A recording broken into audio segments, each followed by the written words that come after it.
ചേളാരി വിഭാഗം കൊണ്ടു നടക്കുന്ന സംഘടനയെ സമസ്ത എന്ന് പരിചയപ്പെടുത്തരുത്, അതിനെ വരക്കൽ മുല്ലക്കോയ തങ്ങളിലേക്ക് ചേർത്തി പറയരുത്, അത് അനാദരവായി പോകും എന്ന് നമ്മുടെ യഥാർത്ഥ സമസ്തയുടെ ആൾക്കാർ പറയുമ്പോൾ സാധാരണഗതിയിൽ തിരിച്ചടി എന്ന നിലക്ക് അവരുന്നയിക്കാറുള്ളൊരു കാരണമാണ് എന്തുകൊണ്ടാണ് നിങ്ങൾ അങ്ങനെ പറയുന്നത് എന്ന ചോദ്യം. നിങ്ങൾക്ക് തർക്കുൽ മുവാലാത്ത് ഇല്ല, അതുകൊണ്ട് തന്നെയാണ് ഞങ്ങൾ അങ്ങനെ പറയുന്നത്. വഹാബികളുമായി കൂടി പെരുമാറാൻ പാടില്ല എന്ന ആദർശത്തിൽ അടിയുറച്ച് നിൽക്കാൻ വേണ്ടി ഉണ്ടാക്കിയ സംഘടനയാണ് സമസ്ത. ആ സമസ്തയുടെ ആ ലക്ഷ്യം മറികടന്നുകൊണ്ടാണ് നിങ്ങളുടെ പോക്ക്. അതുകൊണ്ട് നിങ്ങളുടെ തർക്കുൽ മുവാലാത്തിൽ നിങ്ങൾ വളരെയധികം ഭംഗം വരുത്തിയിട്ടുണ്ട്. അതുകൊണ്ടാണ് വരക്കൽ മുല്ലക്കോയ തങ്ങളിലേക്ക് ചേർത്തി നിങ്ങളുടെ സംഘടനയെ പറയരുത് എന്ന് നമ്മൾ പറഞ്ഞുകൊണ്ടിരിക്കുന്നത്. അങ്ങനെ പറയുമ്പോൾ ഇങ്ങനെയുള്ള തർക്കുൽ മുവാലാത്ത് നിങ്ങളും പാലിച്ചിട്ടില്ലല്ലോ എന്ന് ഇപ്പോൾ ഇങ്ങോട്ടൊരു തിരിച്ചു ചോദ്യവും മറ്റുമൊക്കെ വരാറുണ്ട്. അതിന് ഉദാഹരണമായിട്ട് അവർ പറയലെന്താണ്, നിങ്ങൾ സമസ്തയിൽ നിന്നും ഭിന്നിച്ചു പോകാൻ കാരണം, നമ്മളങ്ങനെ ഭിന്നിച്ചു പോയിട്ടൊന്നുമില്ല, നമ്മൾ മുഷാവറിൻ്റെ ഒരു മീറ്റിങ്ങിൽ നിന്ന് ഇറങ്ങിപ്പോയി ജനറൽ ബോഡിയെ കൊണ്ട് പുനഃസംഘടിപ്പിച്ച് അതിൻ്റെ ഒറിജിനാലിറ്റി വീണ്ടെടുത്തിരിക്കുകയായിരുന്നു. പക്ഷെ ഇവർ പറയുന്ന വാക്ക് പരിഗണിച്ചുകൊണ്ട് പറയുമ്പോൾ നിങ്ങളിതിൽ നിന്ന് ഭിന്നിച്ചു പോയത് മുതലക്കുളത്ത് നദ്വിയോടൊപ്പം സമസ്തയുടെ അന്നത്തെ സെക്രട്ടറി പങ്കെടുത്തതിൽ പ്രതിഷേധിച്ചാണല്ലോ എന്ന് പറയാറുണ്ട്. അപ്പോൾ അത് തർക്കുൽ മുവാലാത്തിനെതിരായുള്ള നീക്കമാണ് അദ്ദേഹം നടത്തിയത് എന്ന് പറഞ്ഞുകൊണ്ടാണ് നിങ്ങൾ സംഘടന പിളർത്തി പോയത്. അതേസമയം നിങ്ങൾ തന്നെ മറൈൻ ഡ്രൈവിൽ പൗരത്വ ഭേദഗതിയെക്കുറിച്ച് നടന്ന സമ്മേളനത്തിൽ വഹാബികൾക്കും സകല ഗുലാബി ജാതികൾക്കും ഒപ്പം പങ്കെടുത്തു. അപ്പം നിങ്ങൾ തന്നെ ഈ തർക്കുൽ മുവാലാത്ത് ലംഘിച്ചിരിക്കുന്നു എന്നാണ് ഇവർ പറയുന്നത്. ഇപ്പം മറുപടി പറയാൻ കിട്ടിയ, കുറേ കാലത്തിന് ശേഷം മറുപടി പറയാൻ കിട്ടിയ ഒരു രംഗമാണത്. അപ്പം ഇത് കേൾക്കുമ്പോൾ കാര്യങ്ങളെക്കുറിച്ച് വേണ്ടത്ര ബോധമില്ലാത്ത നമ്മുടെ പ്രവർത്തകന്മാർ തന്നെ മറുഭാഗത്തുള്ളവരും ശരിയാണല്ലോ, അവിടെ മുതൽക്കുളത്ത് നദീവിൻ്റെ ഒപ്പം ഈക്ക പങ്കെടുക്കൽ വലിയ പ്രശ്നവർക്ക്, ഇവരെ വലിയ നേതാവ് തന്നെ മറൈൻ ഡ്രൈവിൽ സർവ്വ വഹാബികൾക്കും മുജാഹിദുകൾക്കും ഒപ്പം പങ്കെടുക്കുന്നു, ഇത് രണ്ടും സമം തന്നെയല്ലേ, ഇതെന്താ ചെയ്യുക എന്ന് ബേജാറായും കൊണ്ട് ചിന്തിക്കുന്ന പ്രവർത്തകരും അപ്പുറത്തുള്ള കുറെ ചിരിച്ചുകൊണ്ട് ചിന്തിക്കുന്ന പ്രവർത്തകരും, ഇവർക്കൊക്കെ വേണ്ടത് ഓരോ വിഷയത്തിനും തിരിച്ചറിവാണ് എന്നാണ് നമുക്ക് ആദ്യം പറയാനുള്ളത്.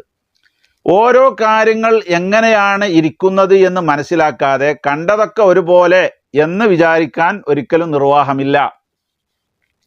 ഇവർ പറയുന്ന ഒരു കളവാണ് തർക്കുൽ മുവാലാത്ത് ലംഘിച്ചുകൊണ്ട് ഈക്കെ മുതലക്കുളത്ത് നദിവിൻ്റെ കൂടെ പങ്കെടുത്തത് കൊണ്ടാണ് സമസ്ത പിളർന്നത്, അല്ലെങ്കിൽ സമസ്ത ഭിന്നിച്ചത്, സമസ്തയിൽ നിന്ന് പണ്ഡിതന്മാർ പോയത് എന്ന് പറയാറുണ്ട്. വെറുതെ അസംബന്ധമാണത്. അതിൻ്റെ പേരിലല്ല, അതിൻ്റെ കാര്യങ്ങളൊക്കെ തീരുമാനിക്കേണ്ടത് സമസ്ത മുഷാവറയിലാണ്. പക്ഷെ യഥാർത്ഥത്തിൽ അന്ന് അവിടെ പങ്കെടുത്തത് തെറ്റാണ് എന്ന് സമസ്ത മുഷാവറയിൽ ചോദ്യം ചെയ്തിട്ടുണ്ട്. കാരണം എന്തുകൊണ്ട്? അദ്ദേഹം അന്ന് അവിടെ പങ്കെടുത്തത്, ആ പങ്കെടുത്തു എന്നതിൻ്റെ പേരിലല്ല വിമർശനം, ആ പങ്കെടുത്തത് സമസ്തയുടെ തീരുമാനത്തിനെതിരായിരുന്നു. എന്താണ് സമസ്ത കേരള ജമിയത്തുൽ ഉലമ ഷാബാനു കേസിൻ്റെ വിഷയത്തിൽ തീരുമാനിച്ചത്? നമ്മൾ സ്വന്തമായിട്ട് പ്രധാനമന്ത്രിയെ ഡൽഹിയിൽ പോയി കാണുക, എന്നിട്ട് കേരള മുസ്ലിങ്ങളുടെ മതപരമായ നേതൃത്വം നമ്മുടെ കയ്യിലാണെന്ന് ഇപ്പോൾ ബോധ്യപ്പെട്ടിട്ടുണ്ട്. സമസ്തയുടെ 60ാം വാർഷികത്തിൽ 10-20 ലക്ഷത്തോളം ആളുകൾ പങ്കെടുത്തു എന്നാണുള്ള പത്രങ്ങളൊക്കെ എഴുതിയത്. എത്ര ആൾ പങ്കെടുത്താലും ശരി, കേരളം വന്ന് അതുവരെ കാണാത്തൊരു സമ്മേളനമാണ് അവിടെ നടന്നത്. അപ്പോൾ അതുകൊണ്ട് കേന്ദ്രത്തിലും കേരളത്തിലുമുള്ള എല്ലാ ചിന്താശേഷിയുള്ളവരും നമ്മുടെ ശക്തിയും ഇവിടുത്തെ ആജ്ഞാശേഷിയുള്ള വിഭാഗം പണ്ഡിതന്മാരാണ് എന്ന് തിരിച്ചറിഞ്ഞിട്ടുണ്ട്. അതുകൊണ്ട് നമ്മുടെ നയങ്ങളും കാഴ്ചപ്പാടുകളും ശരീഅത്ത് സംബന്ധമായിട്ട് പ്രധാനമന്ത്രിയെ നേരിട്ട് അറിയിക്കാൻ നമ്മൾ ഡൽഹിയിലേക്ക് പോകണം എന്ന് മുഷാവറ ഏകകണ്ഠമായി തീരുമാനിച്ച തീരുമാനമാണ്. തീരുമാനിക്കാനുള്ള കാരണം മറ്റുള്ളവരുമായി കൂടി പെരുമാറാൻ പാടില്ല എന്നാണ്. വരക്കൽ മുല്ലക്കോയ തങ്ങൾ ഈ സംഘടന ഉണ്ടാക്കുമ്പോൾ സുദീർഘമായൊരു ദ്വാ ഉണ്ട് എന്നൊക്കെ പറഞ്ഞല്ലോ, ആ ദ്വായിലും കൂടി ഉൾപ്പെടുത്തിയിട്ടുള്ളതാണ് എന്ത്, ഇങ്ങനത്തെ അലവലാദികളോടൊപ്പം യോജിച്ച് പ്രവർത്തിക്കരുത്, എന്ത് പ്രതിസന്ധി ഉണ്ടെങ്കിലും എന്നുള്ളത്.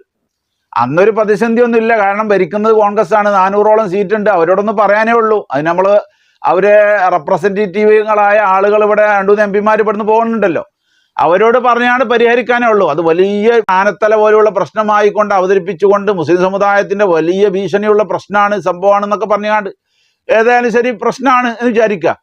എന്നാൽ തന്നെയും നമ്മൾ നമ്മുടേതായ കാഴ്ചപ്പാട് പറയണമെന്ന് സമസ്ത മുശാവറ ഏകകണ്ഠമായി തീരുമാനിക്കുകയും അതിന് 3 ആളെ നിശ്ചയിക്കുകയും അതിൽ കൊടുക്കാനുള്ള പ്രമേയം തയ്യാറാക്കി ഈ പറയപ്പെട്ട ജനറൽ സെക്രട്ടറിയെ കൊണ്ട് വായിച്ച് കേൾപ്പിച്ച് ശരിവെക്കുകയും ചെയ്തതിന്റെ പിറ്റേ ദിവസമാണ് മറുകണ്ഠം ചാടുന്നത്.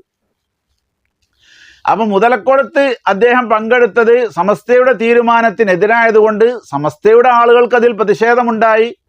അപ്പൊ അത് ഒരു പ്രശ്നമായി അവശേഷിക്കുന്നു എന്നല്ലാതെ അതിന്റെ പേരിലാണ് സമസ്തയിൽ നിന്നും ഈ പണ്ഡിതന്മാരെ മുശാവറ യോഗത്തിൽ നിന്നും ഇറങ്ങിപ്പോകുന്നത് എന്ന് പറഞ്ഞുകൊണ്ട് പ്രചരിപ്പിക്കുന്നത് ശരിയല്ല. അപ്പൊ അവിടെ വഹാബികളോടൊപ്പം പങ്കെടുത്തത് ശരിയല്ല എന്ന് സമസ്തയും അതിന്റെ ആളുകളും പറയാൻ എന്താ കാരണം? മറൈൻ ഡ്രൈവിൽ ഇപ്പോൾ നമ്മുടെ നേതാക്കന്മാർ പങ്കെടുത്തത് ശരിയാണ് എന്നും സമസ്ത പറയുന്നു. അതെന്താ വ്യത്യാസം? അവിടെയാണ് തിരിച്ചറിവിന്റെ ബുദ്ധി നമുക്ക് വർക്ക് ചെയ്യേണ്ടത്. ഷാബാനു കേസിന്റെ വിഷയത്തിൽ സമസ്ത ഒറ്റ തീരുമാനമെടുത്തത് സ്വന്തം പോകണമെന്നാണ്. എന്തുകൊണ്ടാണ്? വഹാബികൾ ഈ വിഷയം ശരീഅത്താണ് വിഷയം.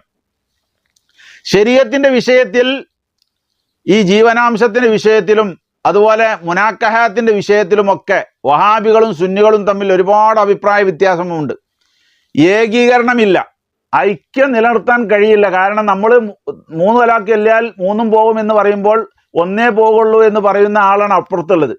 അന്ന് അവിടെ നിന്ന് പ്രസംഗിച്ച മുജാഹിദിന്റെ ഒരു നേതാവ് ആ വിഷയം പറയുകയും ചെയ്തു, അതാരും തിരുത്തിയതുമില്ല.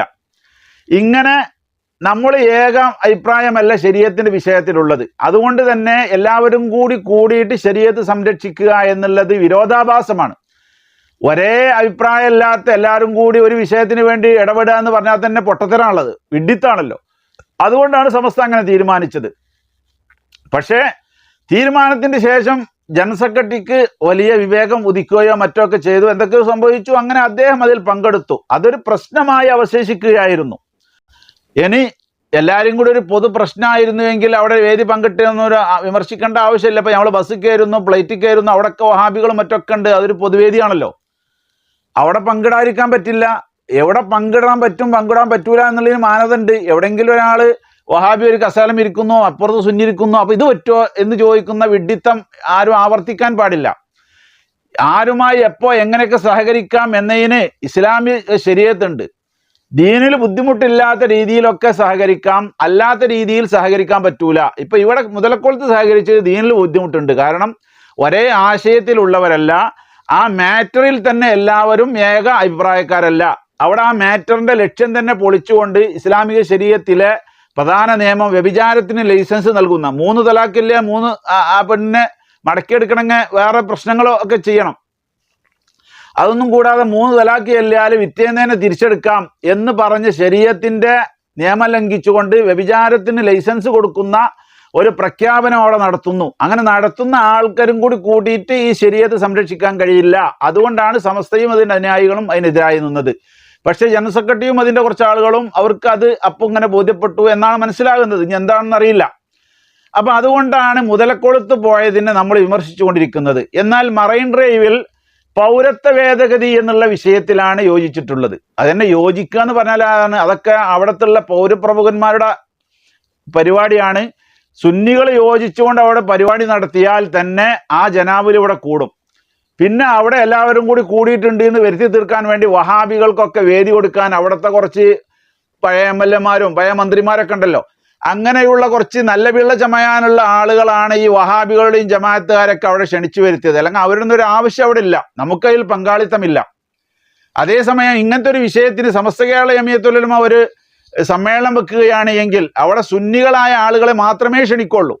ഇത് മറ്റുള്ളവർ ക്ഷണിച്ചതാണ്. ഏതായാലും ആ മധ്യ കേരളത്തിൽ അങ്ങനെയുള്ള ഒരു വലിയ ജനാവലി ഒരുമിച്ച് കൂടിയിട്ട് ഒരു പ്രതിഷേധം വേണമെന്ന് മനസ്സിലാക്കുകയും അങ്ങനെ പണ്ഡിതന്മാർ പോവുകയും ചെയ്തു. അവിടെ സംഘാടകർ കുറച്ച് മറ്റാളുകൾ ക്ഷണിച്ചിട്ടുണ്ട്. ഏതായാലും ഈ ക്ഷണിച്ചതിന് അത് തെറ്റായി കാണുന്നില്ല. എന്തുകൊണ്ട്? സുന്നികളും വഹാബികളും മൗദൂദികളും മറ്റൊക്കെ ഏതൊക്കെ വിദാത്തുകാരുണ്ടോ അവരെല്ലാവരും യോജിക്കുന്ന ഒറ്റ പ്രമേയമാണ് പൗരത്വ ഭേദഗതി. മുസ്ലിങ്ങളുടെ വിഷയത്തിൽ മുസ്ലിങ്ങൾ അതിൽ നിന്ന് ഒഴിവാക്കണം എന്നുള്ള നിയമം. അപ്പൊ എല്ലാവരും ഇത്തിഫാക്കായ ഒരു മസ്അല, ആ മസ്അലയിലാണ് അവിടെ യോജിച്ചിട്ടുള്ളത്. മുതലക്കുളത്ത് ഇവരെ അവിടെ പങ്കെടുത്തത് എല്ലാവരും ഇത്തിഫാക്ക് ഇല്ലാത്ത സമസ്തയുടെ തീരുമാനം ധിക്കരിച്ച ഒരു മസ്അലയിലാണ്. ഇപ്പൊ ഏത് മന്ദബുദ്ധിക്കും ഇതിന്റെ വ്യത്യാസം മനസ്സിലായിട്ടുണ്ടാകുമെന്ന് വിചാരിക്കുന്നു. മുതലക്കുളത്തെ വിഷയം മാറ്റർ ശരീഅത്താണ്. ആ ശരീഅത്തിൽ ഏക അഭിപ്രായമില്ലാത്ത ആളുകൾ യോജിച്ച് പങ്കെടുക്കാൻ പാടില്ല. അതുകൊണ്ടാണ് സമസ്ത അങ്ങനെ തീരുമാനിച്ചത്. അത് ലംഘിച്ചുകൊണ്ട് ജനറൽ സെക്രട്ടറി പങ്കെടുത്തു. അതുകൊണ്ട് അത് വിമർശിക്കുന്നു. അതിന്റെ പേര് സമസ്തയിൽ ഒരു വിളർപ്പോ ഒരു ഭിന്നിപ്പോ ഒരു ഇറങ്ങിപ്പോരലോ ഉണ്ടായിട്ടില്ല. അത് ചോദ്യം ചെയ്തു ശരിക്ക് സെക്രട്ടറിയെ വെള്ളം കുടിപ്പിച്ചിട്ടുണ്ട്. പിന്നെ മറൈൻ ഡ്രൈവിൽ നമ്മുടെ നേതാക്കന്മാർ പങ്കെടുത്തത് എന്തുകൊണ്ട് വെച്ചാൽ അത് എല്ലാവരും ന്യൂനപക്ഷങ്ങളടക്കം എല്ലാവരും യോജിക്കുന്ന ഒരു വിഷയമായതുകൊണ്ട് നമ്മൾ പങ്കെടുത്തു. അതിന്റെ സംഘാടകർ മറ്റുള്ളവരെയും ക്ഷണിച്ചു. നമ്മൾ പറയുന്നത് അത്തരക്കാരെ ഈ വേദിയിലേക്ക് ക്ഷണിക്കാൻ പാടില്ല എന്നാണ്. പക്ഷെ ഏതായാലും അത് നടന്ന ഒരു സംഭവമാണ്. ഇനി മുതൽ ആര് സംഘടിപ്പിക്കുകയാണെങ്കിലും ശരി, അത്തരം ആളുകൾ ഇനി പങ്കെടുത്തില്ലെങ്കിൽ അവർ 4-5 അനുയായികൾ കുറയുമെന്ന് വിചാരിച്ചിട്ട് അവിടുത്തെ വേദിക്കോ ആ റാലിക്കോ ഒരു കുറവും സംഭവിക്കുകയില്ല.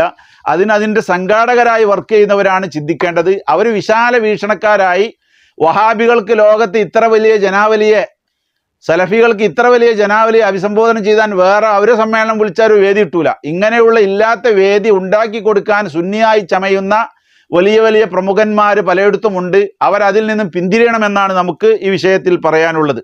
അപ്പം ഈ വിഷയത്തിലുള്ള വസ്തുത ഇതാണെന്നിരിക്കെ ജനങ്ങളെ കളവ് പറഞ്ഞ് പറ്റിക്കുക എന്ന ചേളാരി കമ്പനിയുടെ സ്ഥിരം പല്ലവി ഇവിടൊക്കെ ആവർത്തിച്ചുകൊണ്ട് കാര്യമറിയാത്ത പ്രവർത്തകന്മാരെയും ജനങ്ങളെയും സാധാരണക്കാരെയും രണ്ടും ഒരുപോലെയാണെന്ന് വരുത്തി തീർത്ത് നെതുവിൻ്റെ ഒപ്പം പങ്കെടുത്തവർക്ക് പറ്റൂല, അവിടെ എല്ലാവരും ഒപ്പം പങ്കെടുക്കാം എന്നുള്ള ഒറ്റ മാറ്റർ, രണ്ടിൻ്റെയും കൂടി ലക്ഷ്യം കൂടി വിസ്മരിച്ചുകൊണ്ട് ജനങ്ങളെ തെറ്റിദ്ധരിപ്പിക്കാൻ വേണ്ടി ഇവർ പറഞ്ഞുകൊണ്ടിരിക്കുന്ന ഈ കളവിൽ സാധാരണക്കാരും മറ്റും വഞ്ചിതരാകരുത് എന്ന് പ്രത്യേകം അറിയിക്കുന്നു. ഓരോ വിഷയങ്ങൾ ചിന്തിക്കുമ്പോഴും രൂപത്തിൽ വസ്തുതകളുടെ വ്യത്യാസം എന്താണ് എന്നുള്ള തിരിച്ചറിവാണ് നമ്മൾ മനസ്സിലാക്കേണ്ടത്. അതിനുള്ള ഒരു അവസരം ഉണ്ടാക്കണം. അതും കളവ് പറഞ്ഞുകൊണ്ട് രണ്ടും സമമാണെന്ന് പറഞ്ഞ് ഒരു പണ്ഡിത സംഘടനയെയും പണ്ഡിതന്മാരെയും കുതിര കയറാനുള്ള ഇവരുടെ ശ്രമങ്ങളെല്ലാം അവസാനിപ്പിക്കണം. അതിനുള്ള സമയമായിട്ടുണ്ട്. കാരണം സഹതാപ തരംഗം സൃഷ്ടിക്കുവാൻ വേണ്ടി പല അടവുകളും അവസാന ഘട്ടത്തിൽ പുറത്തെടുത്തുകൊണ്ടിരിക്കുന്ന കാലമാണല്ലോ ഇത്. അതുകൊണ്ട് ഈ തിരിച്ചടികളൊക്കെ നിങ്ങളെ തുടർന്നുകൊണ്ടിരിക്കും. ഇങ്ങനെയുള്ള കളവുകൾ പറഞ്ഞ് കെട്ടിപ്പടുത്തൊരു പ്രസ്ഥാനമാണ് നിങ്ങളെന്ന് മനസ്സിലാക്കണം.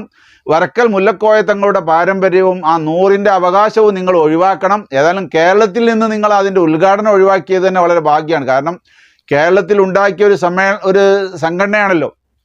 അതിൻ്റെ പേരുപയോഗിച്ചുകൊണ്ട് അതിൻ്റെ 100ാം വാർഷികം കേരളത്തിൽ തന്നെ നടത്തുക എന്നുള്ളത് തെർക്കുൽ മുവാലാത്ത് പാലിക്കണമെന്ന് നിർബന്ധമുള്ള നമ്മുടെ കഴിഞ്ഞുപോയ നേതാക്കന്മാരൊക്കെ ആത്മാവിനൊരു ആശ്വാസം നൽകും എന്ന കാര്യം ഉറപ്പാണ്. അള്ളാഹു സുബ്ഹാനഹു വ തആല അതിൻ്റെ 100ാം വാർഷികം അതിൻ്റെ യഥാർത്ഥ അവകാശികൾ ഇവിടെ നടത്തും. അതിനുള്ള എല്ലാ തൗഫീക്കും അതിൻ്റെ നേതൃത്വത്തിന് ആയുസ്സും ആഫിയത്തും ശേഷിയും ശേവിഷിയുമെല്ലാം അള്ളാഹു നൽകട്ടെ. ആമീൻ എന്ന് ദുആ ചെയ്യുകയും ചെയ്യുന്നു. വാഖിറു ദഅവാനാ അൽഹംദുലില്ലാഹി റബ്ബിൽ ആലമീൻ. അസ്സലാമു അലൈക്കും വറഹ്മത്തുള്ളാഹി വബറകാതുഹു.